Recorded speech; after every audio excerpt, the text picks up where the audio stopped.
नमस्कार मंडळी, मी मंजुषा थावरे माझ्या कविता माझ्या अस्वस्थ मनाची भाषा या यूट्यूब चॅनलवर तुम्हा सर्व रसिकांचं पुन्हा एकदा स्वागत करते आणि नवीन वर्षातल्या पहिल्या सणाची म्हणजेच संक्रांतीची कविता तुमच्या समोर सादर करते। कविता देखील नवीनच, कालच संक्रांत होऊन गेली आहे, त्या दिवशीच केलेली। आपण काय म्हणतो, तिळगुळ घ्या आणि गोड गोड बोला।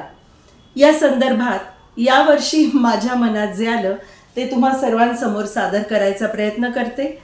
माझ्या कविता आवडत असतील तर अर्थात माझा चॅनल लाईक, शेअर, सबस्क्राइब करायला विसरायचं नाही। ऐका। विखुरणाऱ्या तिळांना बांधून ठेवण्या, विखुरणाऱ्या तिळांना बांधून ठेवण्या, गरम गरम कढईत वितळतो गुळ। मोबाईल युगात माणूस बोलता व्हावा हे म्हणजे काहीही खूळ।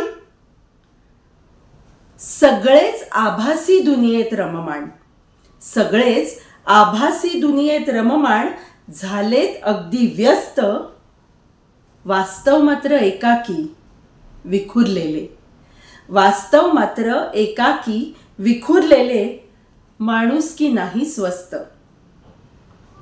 कानात घातले इयरबड्स, कानात घातले इयरबड्स, जगाकडे कानाडोळा, अपनी ही धुन में मगन, मग नाती कशी होणार गोळा। शब्दांनीच होतो संवाद, शब्दांनीच होतो संवाद, संवादाने खुलते नाते। गोडी असेल जिभेवर तरच टिकते नाते।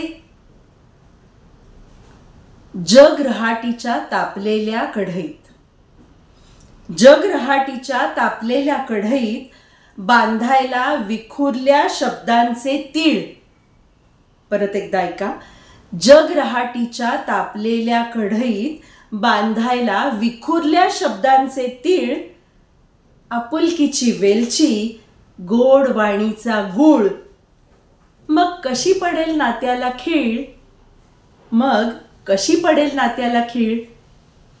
तिळगुळ घ्या आणि अहो थोडं तरी बोला। धन्यवाद।